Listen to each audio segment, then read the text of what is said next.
Hey, coding enthusiasts! Welcome back to Learning Bot channel, where we are unlocking the secrets of Python one lesson at a time. Today, we're delving into a fundamental aspect of any programming language, which is variables and data types. Buckle up, this is where the real fun begins.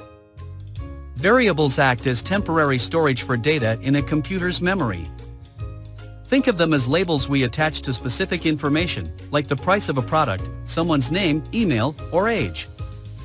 Now, let me guide you through this with a fresh example. To declare a variable, we start by giving it a name. Let's call it age. We use the equal sign to assign a value. For instance, let's set it to 25. So, age equals 25 means we have stored the number 25 in our computer's memory and labeled it as age. Now, let's print this variable on the terminal. Instead of the usual hello world text, we type print age to display the value of the age variable. Make sure not to use quotes, otherwise, it'll print the word age instead of its value. Now, by clicking on the play icon in the toolbar, we run our program and see the value of age.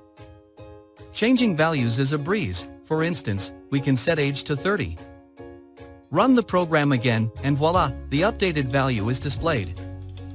Python reads our program from top to bottom, executing each line. It's that straightforward.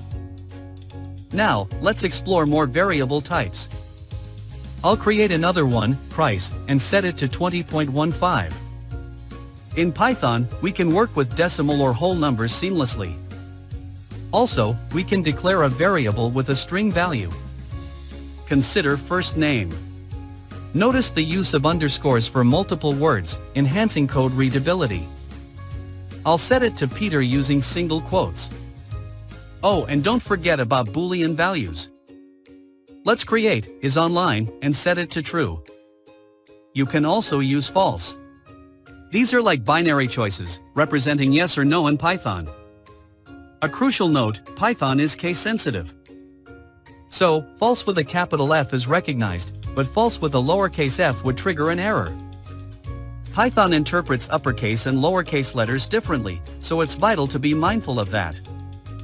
And there you go, that's the essence of declaring and utilizing variables in Python. Quite thrilling, don't you think? Subscribe to Learning Bot channel for more tutorials, tips, and tricks on mastering Python and beyond.